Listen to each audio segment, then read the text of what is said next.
Les 12 pierres et la génération Z. Combien de temps ça prend pour changer une société? Ça prend une génération seulement. Avez-vous entendu parler de la génération Z? Elle comprend les personnes nées entre 1997 et 2012. Ces personnes ont été exposées à l'Internet depuis leur naissance. C'est la génération du numérique. La popularité et l'usage intensif des outils numériques dans les années 2000 semblent avoir eu des conséquences psychologiques importantes pour la génération Z. En effet, le trouble du jeu vidéo ou d'Internet est défini par la OMS depuis 2018.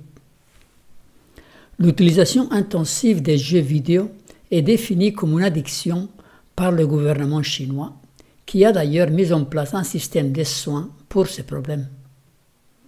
Les étudiants et les adolescents semblent être les personnes les plus à risque de développer une addiction numérique. Il semble y avoir des comorbidités avec plusieurs autres troubles mentaux, la dépression, les troubles anxieux, l'anxiété sociale, la faible estime de soi sont tous des exemples de troubles psychologiques en lien avec une consommation problématique des outils numériques. Combien de gens appartenant à la génération Z croient en Dieu ou vont à l'église? Nous allons nous baser sur les statistiques faites aux États-Unis. Moins de 9% aux États-Unis, alors que dans les années 60 à 80, ils étaient entre 60 et 90%. Qu'est-il arrivé? La génération Z est supposée être la première génération post-chrétienne de l'histoire.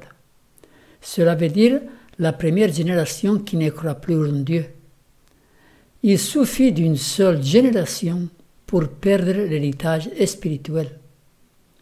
Notre société occidentale était, jusqu'aux années 80, une société chrétienne, mais cela a bousculé en l'espace d'une génération. Regardons à la Bible pour voir si nous trouvons des situations similaires dans l'histoire du peuple de Dieu. C'est là que je voudrais parler des 12 pierres. Quand Josué fit entrer le peuple d'Israël dans la terre promise, après la traversée du Jourdain, il demanda au peuple quelque chose de singulier. Lisons Josué 4. Lorsque toute la nation eut achevé de passer le Jourdain, l'Éternel dit à Josué, « Prenez 12 hommes parmi le peuple, un homme de chaque tribu. Donnez-leur cet ordre. Enlevez d'ici, du milieu du Jourdain, de la place où les sacrificateurs se sont arrêtés des pieds fermes, 12 pierres que vous emporterez avec vous et que vous déposerez dans le lieu où vous passerez cette nuit. » Il leur dit, « Passez devant l'arche de l'Éternel, votre Dieu, au milieu du Jourdain, et que chacun de vous charge une pierre sur son épaule, selon le nombre des tribus des enfants d'Israël. » Que signifie cet acte? À quoi serviraient les 12 pierres? Continuons la lecture. Afin que cela soit un signe au milieu de vous, lorsque vos enfants demanderont un jour « Que signifient pour vous ces pierres ?» vous leur direz « Les eaux du Jourdain ont été coupées devant l'arche de l'alliance de l'Éternel. » Lorsqu'elle passa le Jourdain, les eaux du Jourdain ont été coupées, et ces pierres seront à jamais un souvenir pour les enfants d'Israël. Donc ces 12 pierres allaient servir de rappel ou de mémorial de ce que Dieu avait fait pour la génération suivante. Mais il y a plus. Lisons Josué 4, 20, 22. Josué dressa à Gilgal les 12 pierres qu'ils avaient prises du Jourdain. Il dit aux enfants d'Israël, « Lorsque vos enfants demanderont un jour à leur père, « Que signifient ces pierres ?» vous en instruirez vos enfants et vous direz, « Israël a passé ce Jourdain à sec. » Voilà l'ordre de l'Éternel, vous en instruirez vos enfants. N'oubliez pas de raconter à la génération suivante ce que Dieu a fait pour vous. L'humanité est en renouvellement constant et permanent. Il y a toujours de nouvelles personnes qui ne connaissent pas ce que Dieu a fait dans le passé. L'ordre divin, c'est que les parents ont le devoir de dire, d'instruire leurs enfants concernant les œuvres divines. Si nous transposons ceci à notre époque actuelle, nous pouvons voir l'importance de cet ordre. Les générations qui nous ont précédés avaient le respect pour Dieu, pour la Bible. Le mariage était l'union d'un homme et d'une femme. L'avortement était considéré comme un crime. Le genre humain était composé d'un homme et d'une femme. Aujourd'hui, la société a tellement évolué que ces notions ne sont plus évidentes pour nos enfants. Nous devons les instruire sur la vérité divine qui, elle, n'évolue point. Dans notre étude prophétique intitulée « On ne se moque pas de Dieu », nous avons vu que nous vivons à l'époque de la bête qui monte de l'abîme, qui est caractérisée par deux aspects. La Bible les définit comme Égypte et Sodome. Apocalypse 11 nous dit « Je donnerai à mes deux témoins le pouvoir de prophétiser revêtus des sacs pendant 1260 jours. Quand ils auront achevé leur témoignage, la bête qui monte de l'abîme leur fera la guerre, les vaincra et les tuera. Et leurs cadavres seront sous la place de la grande ville qui est appelée dans un sens spirituel Sodome et Égypte, là même où leur Seigneur a été crucifié. » Vers la fin de la période de 1260 années de persécution papale, les deux témoins qui représentent l'Ancien et le Nouveau Testament furent tués par la Révolution française. Les Bibles furent brûlées publiquement, les cultes chrétiens interdits, les églises saccagées, Dieu fut outragé, on renia son existence, on plaça la déesse de la raison sur son trône. Et là, vous pouvez voir notre étude que je viens de citer là, car là, nous expliquons bien tout cela. Remarquez le verset 8 où sont décrites les caractéristiques de cette bête. Sodome et Égypte. Sodome représente la débauche, homosexualité, licence, adultère. L'Égypte représente l'athéisme. Le pharaon avait dit « Qui est l'Éternel pour que je lui obéisse ?» Eh bien, les deux aspects de cette bête illustrent parfaitement les caractéristiques de la France et du monde occidental tel qu'il en a été influencé par la suite. Dieu n'est pas pris au dépourvu. Il est omniscient. Il voit l'avenir, c'est pourquoi la description de cette bête qui monte de l'abîme cadre parfaitement avec le monde occidental actuel. L'humanisme est né lors de la Révolution française. L'homme est au centre et non pas Dieu. Tout tourne autour de lui. On a rédigé la Charte des droits de l'homme qui, quelque part, prétend remplacer le décalogue. L'athéisme a été renforcé plus tard par les fausses théories de Darwin. Le communisme et le socialisme doivent aussi leur naissance à la Révolution française. Toutes ces philosophies se sont développées depuis dans le monde occidental. Les grandes institutions du monde sont basées sur l'humanisme, que ce soit l'ONU ou l'Union européenne. La philosophie de l'évolution est une religion. Elle essaye d'expliquer tout sans Dieu. Elle est basée sur le naturalisme. La vie est supposée être apparue par chance, par des processus évolutifs des millions d'années. Cette philosophie a imprégné toutes les institutions éducatives du monde occidental. Nos enfants ont eu un lavage de cerveau complet, intégral. De plus, la télé, l'Internet, tous les médias à disposition de nos enfants martèlent la même philosophie. Les bibliothèques, les librairies, les foyers sont inondés par cette nouvelle religion. C'est pourquoi nous devons nous assurer d'instruire nos enfants sur la vérité, car leurs pensées sont imprégnées d'évolution. Même l'Église chrétienne est influencée par cette nouvelle religion. Beaucoup de chrétiens ne sont pas au clair sur la position chrétienne face à l'évolution. Certains chrétiens croient en Dieu et en l'évolution en même temps, alors qu'elles sont totalement incompatibles. Combien de chrétiens, quand ils visitent des sites archéologiques, comme le Grand Canyon par exemple, vont dire à leurs enfants que cela s'est produit pendant des millions d'années, alors qu'ils devraient les instruire concernant le déluge, comme étant la cause de tout cela. Dieu avait puni le monde antédiluvien pour sa méchanceté, et nous en voyons les preuves. Voilà ce que nous devrions dire à nos enfants en regardant au Grand Canyon. Il y a encore un autre aspect aux 12 pierres. Lisons. Vous en instruirez vos enfants et vous direz, Israël a passé ce Jourdain à sec, car l'Éternel votre Dieu a mis à sec devant vous les eaux du Jourdain, jusqu'à ce que vous eussiez passé, comme l'Éternel votre Dieu l'avait fait à la mer Rouge, qu'il mit à sec devant nous, jusqu'à ce que nous eussions passé, afin que tout le peuple de la terre sache que la main de l'Éternel est puissante, et afin que vous ayez toujours la crainte de l'Éternel, votre Dieu. Donc, nous devons non seulement instruire nos enfants pour qu'ils soient ancrés dans la parole, mais aussi pour qu'à leur tour, ils puissent impacter le monde. Il est dit, afin que tout le peuple de la terre sache que la main de l'Éternel est puissante. Voilà, c'est là notre témoignage. Ceci a toujours été le but de Dieu, faire de la terre un paradis, où la connaissance et la crainte de l'Éternel assureraient la stabilité de la société. Aujourd'hui, nous en sommes bien loin. Malheureusement, quand nous lisons la suite de l'histoire de Josué, nous trouvons que la génération qui l'a suivi n'a pas suivi ce conseil. Cette même expérience s'est déjà produite. Il n'y a rien de nouveau sous le soleil. Lisons Juges 2, verset 7.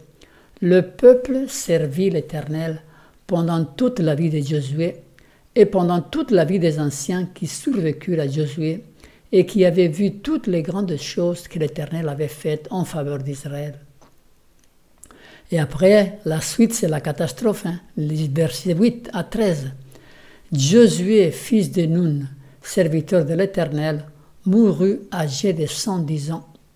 Toute cette génération fut recueillie auprès de ses pères, et il s'éleva après elle une autre génération qui ne connaissait point l'Éternel, ni ce qu'il avait fait en faveur d'Israël.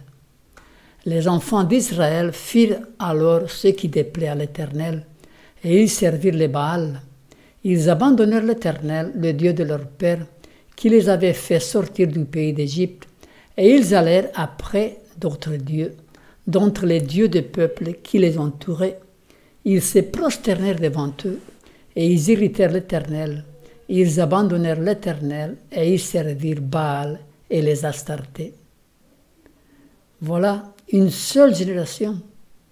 Dès que la génération de Josué est passée, la société a changé. Une seule génération suffit pour changer toute une société. Et pourquoi? Parce que les parents n'ont pas instruit leurs enfants. Ils n'ont pas transmis leur héritage spirituel. C'était un des rôles que Dieu avait assigné à la famille. Voici la citation d'un scientifique athée. Il s'appelle Billy Hallowell. Le changement est toujours à une génération de distance. Donc, si nous pouvons semer le doute chez nos enfants, la religion disparaîtra dans une génération, ou du moins disparaîtra en grande partie, et c'est ce que je pense que nous avons l'obligation de faire.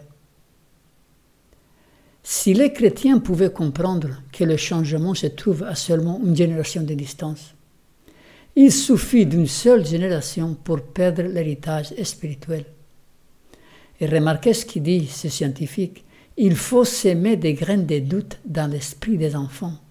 C'est terrible ça. C'est le but des athées pour pouvoir les éloigner de Dieu. Malheureusement, nous pouvons dire qu'ils ont réussi, parce que le peuple de Dieu les a laissés réussir. Et c'est vraiment triste de penser que des pasteurs, des docteurs de théologie, des enseignants d'universités chrétiennes enseignent que les premiers chapitres de la Genèse ne sont pas à prendre littéralement, qu'il faut les étudier à la lumière de la science moderne de l'évolution. Ces soi-disant chrétiens ont aidé les athées à s'aimer des graines de doute chez nos enfants. Ces graines de doute nous font penser au livre de la Genèse. En Genèse 2, l'Éternel Dieu donna cet ordre à l'homme. Tu pourras manger de tous les arbres du jardin, mais tu ne mangeras pas de l'arbre de la connaissance du bien et du mal, car le jour où tu en mangeras, tu mourras. Et voilà que le diable vient vers Ève pour s'aimer des graines de doute. Le serpent était le plus rusé de tous les animaux des champs que l'Éternel Dieu avait fait. Il dit à la femme, « Dieu a-t-il réellement dit, vous ne mangerez pas de tous les arbres du jardin ?» La femme répondit au serpent, « Nous mangeons du fruit des arbres du jardin, mais quant au fruit de l'arbre qui est au milieu du jardin, Dieu a dit, vous ne mangerez point et vous n'y toucherez point, de peur que vous ne mouriez. » Alors le serpent dit à la femme, « Vous ne mourrez point, mais Dieu sait que le jour où vous en mangerez, vos yeux s'ouvriront, et que vous serez comme des dieux, connaissant le bien et le mal. » On voit là la première attaque contre la parole de Dieu. « Vous serez comme des dieux », disait Satan à Ève. Vous décidez ce qui est bien ou mal. Vous êtes votre propre sauveur. Voilà la nature pécheresse qui vit au fond de chaque être humain. On croit plus à l'humain qu'à Dieu. Et ceci, on le voit dans le conflit entre l'évolution et la création. Des chrétiens préfèrent croire aux hommes et à leurs théories plutôt qu'à Dieu et à sa parole. L'apôtre Paul nous dit que Satan peut utiliser la même méthode qu'il utilisa avec Ève en Éden pour nous séduire. Toutefois, de même que le serpent séduisit Ève par sa ruse, je crains que vos pensées ne se corrompent et ne se détournent de la simplicité à l'égard de Christ. Il va s'aimer des graines de doute dans nos esprits. La plupart des enfants des chrétiens, malheureusement, fréquentent des écoles publiques. Les écoles publiques sont des écoles séculières, mais nous, chrétiens, nous devrions les appeler autrement. Les écoles du diable, car il n'y a pas de position neutre, ou bien nous sommes pour Christ ou contre lui. On pense généralement que les écoles séculières sont des écoles neutres, mais ce n'est pas le cas. Ce sont des écoles qui s'opposent à Dieu. Séculier ne veut pas dire neutre, mais opposé à Dieu. Et plutôt que de dire « mes enfants vont à l'école publique », nous, les chrétiens, on devrait dire « mes enfants vont à l'école du diable ». Ceci nous amènerait à réfléchir davantage. Les écoles publiques sont des temples de l'humanisme séculier. Les protestants d'autrefois avaient compris l'importance de l'école d'église. Jean Calvin disait « l'Église ne peut pas survivre et prospérer sans l'école ». Chaque église avait son école où les enfants étaient instruits dans la parole. Les écoles maternelles furent créées par la femme de Jean-Frédéric Oberlin, pasteur protestant qui exerçait son ministère dans la région des Vosges. Le mot maternelle vient des mères, et c'était vraiment les mères pieuses qui instruisaient leurs enfants dans la crainte et le respect de Dieu. Combien nous en sommes loin aujourd'hui. Hitler avait dit « Celui à qui appartient la jeunesse s'assure l'avenir ». Nous devons regarder à ce qui s'est passé aux États-Unis dans l'espace de ces 50 dernières années concernant la participation aux services religieux de la population. De 80%, nous sommes passés à moins de 9% en une seule génération. Tous les issues sociétaux doivent être affrontés avec la parole, que ce soit le mariage gay, l'avortement, la pédophilie et tous ces autres sujets. Tous ces problèmes ont une même base, c'est le rejet de l'autorité de la parole et la conformité aux idées humaines. Notre vision du monde n'est pas basée sur la Bible ni sur Dieu, mais elle est basée sur le sécularisme. Comme le dit la Bible, en ce temps-là, il n'y avait point de roi en Israël, chacun faisait ce qui lui semblait bon. Il semble qu'aujourd'hui nous vivons la même expérience. C'est la religion de notre époque. Fais ce qui te semble bon. Nous sommes à l'époque de l'humanisme. L'humanisme des Lumières au XVIIe et XVIIIe siècle s'est défait de toute conception de volonté divine, l'individu s'appuyant sur sa raison pour se déterminer lui-même. C'est bien ça la philosophie qui dirige le monde. On s'est défait de toute conception de la volonté divine et on s'appuie sur notre propre raison pour déterminer notre avenir. Il nous a dit aussi, l'humanisme, cette doctrine, attitude philosophique, mouvement de pensée qui prend l'homme pour fin et valeur suprême, qui vise à l'épanouissement de la personne humaine et au respect de sa dignité. L'homme est la mesure de toutes choses. La famille menacée.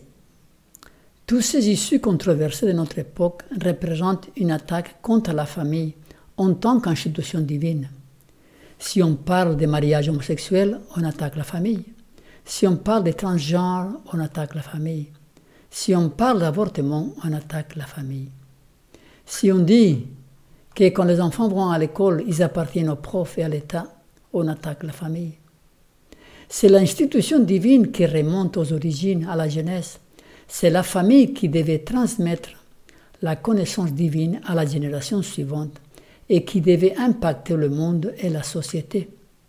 De la même manière que nous transmettons notre ADN à nos enfants, nous devons aussi transmettre notre ADN spirituel, afin que tous les peuples de la terre connaissent que la main de l'Éternel est forte et afin que vous craigniez toujours l'Éternel, votre Dieu.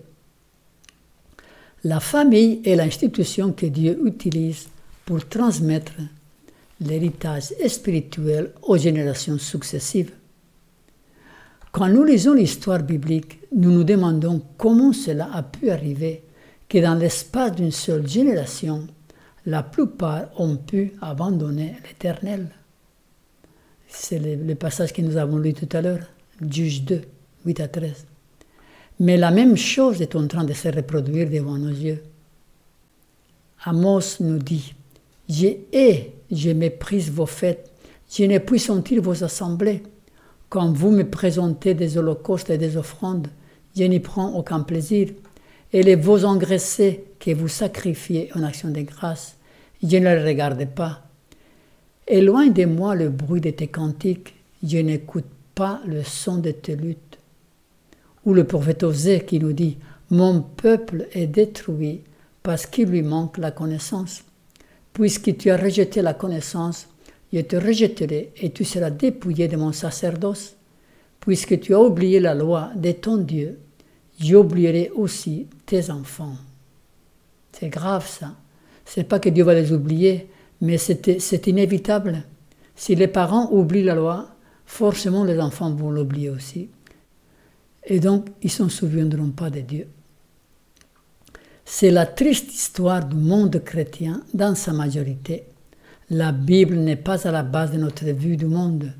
Nous avons accepté les erreurs de Babylone. Nos pasteurs même sont influencés par le monde. Nous avons perdu l'héritage spirituel. Nous n'avons pas su transmettre cette connaissance. Les 12 pierres ont été oubliées au bord du Jourdain. Elles ont succombé au temps et aux intempéries. Et c'est paradoxal qu'au moment de l'histoire où les gens ont le plus besoin de comprendre les prophéties bibliques, c'est là où l'incrédulité est la plus généralisée. Je voudrais tirer une leçon typologique de ce passage. Que représentent les 12 pierres pour nous aujourd'hui? Juste avant l'entrée de la terre promise, les enfants d'Israël érigèrent ce monument avec 12 pierres qui devaient être un signe. Nous avons lu à Josué 4. Afin que cela soit un signe au milieu de vous. Donc ce monument de 12 pierres devait être un signe. De la même manière, du point de vue antitypique, c'est une leçon typologique, de la même manière, juste avant l'entrée dans la terre promise, antitypique, Dieu demande à son peuple d'ériger un monument, un signe. Et c'est lequel? C'est justement le sabbat. Ézéchiel 20, 12 nous dit « Je leur donnais aussi mes sabbats pour être un signe entre moi et eux, afin qu'ils connaissent que je suis l'Éternel qui les sanctifie. » afin que tous les peuples de la terre sachent que la main de l'Éternel est puissante. L'être humain est oublieux, c'est pourquoi Dieu dit « Souviens-toi du jour de repos pour le sanctifier ». Donc c'est ça le signe. De la même manière que ces 12 pierres étaient un signe, le sabbat est un signe que Dieu veut établir avant l'entrée de son peuple dans la Canaan céleste. Les 12 pierres représentent la vérité oubliée que Dieu veut faire entendre par la voix de ses enfants. Ésaïe nous dit « Ils rebâtiront les ruines antiques, ils relèveront les décombres des temps anciens, ils renouvelleront les villes détruites, ruinées d'âge en âge. » Le sabbat a été désolé, ruiné d'âge en âge, n'est-ce pas? Le message final de Dieu consiste à ériger 12 pierres ravagées par le temps et l'apostasie. On pourrait dire, bien sûr, il y a le sabbat, mais aussi la doctrine de l'inconscience de la mort. Oubliez la doctrine du sanctuaire, oubliez la doctrine du message des 3 anges, qui est d'une très grande actualité, mal comprise ou incomprise totalement. La doctrine de l'enfer aussi, qui a été totalement transformée par le temps. La doctrine du millénium, incomprise par tout le monde protestant et catholique. La doctrine du retour de Jésus, aussi, pas bien comprise. Le message de santé que Dieu avait donné à Israël, qui s'applique aussi pour nous, pour le peuple de Dieu de la fin. L'esprit des prophéties, très important pour le peuple de Dieu, à la veille du retour de Jésus. La doctrine de la sanctification, oubliée aussi. La mortalité de l'âme, transformée, et beaucoup de chrétiens croient le contraire, que l'âme est immortelle. Donc toutes ces doctrines, et même la dernière, donc, le jugement d'instruction, c'est le jugement qui a lieu en ces moments, depuis 1944, qui avait été vu par Daniel déjà à son époque. Donc toutes ces vérités ont été oubliées et Dieu veut les faire connaître. Dieu veut les faire rebâtir. Ce sont des doctrines fondamentales qui ont été désolées d'âge en âge. Et elles seront rebâties afin que tout le peuple de la terre sache que la main de l'Éternel est puissante. Oui, nous sommes appelés à être des bâtisseurs et nous devons tout faire pour rétablir ces monuments ravagés par le temps. Donc le sabbat est ce signe. Mais quel va être le mémorial aux enfants d'Israël à jamais? Il y avait 2 choses, il y avait un signe et un mémorial. Donc le sabbat, c'est le signe, mais c'est quoi le mémorial? Alors, lisons Apocalypse 7. Il nous parle de Salmon, des 144 000. Et j'ai vu un autre ange montant de l'Orient, ayant le sceau du Dieu vivant, et il cria à haute voix aux 4 anges, auxquels il avait été donné de nuire à la terre et à la mer, disant, ne nuisez pas à la terre, ni à la mer, ni aux arbres, jusqu'à ce que nous ayons scellé au front les serviteurs de notre Dieu. Et j'ai entendu le nombre de ceux qui étaient scellés, 144 000 scellés de toutes tribus des fils d'Israël. De la tribu de Juda, 12 000 scellés, de la tribu de Ruben, 12 000, de la tribu de Gad, 12 000, de la tribu d'Aser, 12 000, de la tribu de Nephtali, 12 000, de la tribu de Manassé, 12 000, de la tribu de Simeon, 12 000, de la tribu de Lévi, 12 000, de la tribu d'Issachar, 12 000, de la tribu de Zabulon, 12 000, de la tribu de Joseph, 12 000, de la tribu de Benjamin, 12 000 scellés. Donc les 144 000, ce sont les prémices de la grande moisson de la terre. Et pendant l'éternité, ils seront un mémorial à perpétuité de la grâce de l'œuvre de Jésus. Il nous dit, ils suivent, il parle des 144 000, ils suivent l'agneau partout où il va. Ils ont été rachetés d'entre les hommes pour être offerts comme des premiers fruits à Dieu et à l'agneau. Donc c'est ça le mémorial qui va, pendant l'éternité, suivre l'agneau. Mais remarquez que l'un des noms cités parmi ces 12 tribus n'est pas un enfant de Jacob, c'est Manassé. Manassé était fils de Joseph et pas de Jacob. Et celui qui prend la place de Dan. Que peut-on voir ici du point de vue typologique? On pourrait dire que les 144 000 seront composés des chrétiens, bien sûr, des croyants, des juifs, des catholiques, des protestants, de toutes les dénominations, mais aussi d'autres personnes appartenant à d'autres religions du monde. Manassé, si vous remarquez, était le fils de Joseph et d'Asnath, fille de Potiphéra, prêtre d'On. Donc ce Manassé symbolise tous ces gens qui viendront au salut, qui feront partie du royaume de Dieu et qui auront vécu dans toutes ces religions païennes du monde. Les 144 000 serviront de mémorial aux enfants d'Israël à jamais, et pendant toute l'éternité, ils seront les témoins de l'amour et de la grâce de Jésus. Oui, nous sommes appelés à faire partie de ce mémorial. Essayons, avec toutes les forces que Dieu nous donne, de faire partie des 144 000. Bientôt, la pluie de l'arrière-saison viendra pour préparer la moisson finale du monde. Le grand cri se fera entendre afin que tout le peuple de la terre sache que la main de l'Éternel est puissante. Et c'est une œuvre individuelle et collective en même temps. Il était dit que chacun de vous lève une pierre sur son épaule.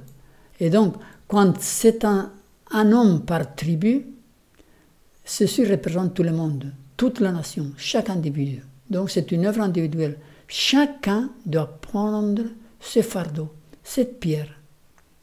Ces 12 pierres raconteront aux générations futures, et ceci pendant toute l'éternité, l'œuvre de la rédemption, le sacrifice consenti par Dieu le Père pour nous sauver. Ce sera un monument érigé aux mémoires de l'amour de Dieu pour l'humanité. C'est pourquoi il nous est dit que l'amour ne meurt jamais. Maintenant donc, ces 3 choses restent, la foi, l'espérance, l'amour. Mais la plus grande des 3, c'est l'amour. En conclusion, la génération Z n'a pas tenu compte des 12 pierres, du mémorial de Dieu, et nous en voyons le résultat dans notre société. Nous pouvons bien imaginer que la prédiction de Jésus se réalisera. Mais quand le Fils de l'homme viendra, trouvera-t-il de la foi sur la terre? Nous vivons au crépuscule de l'histoire de cette terre. Une grosse tempête gronde qui va fondre sur le monde comme une surprise accablante et qui précipitera les événements de la fin. Sommes-nous concentrés sur l'érection de ce mémorial et la transmission de la connaissance divine aux générations futures? Que le Seigneur vous bénisse.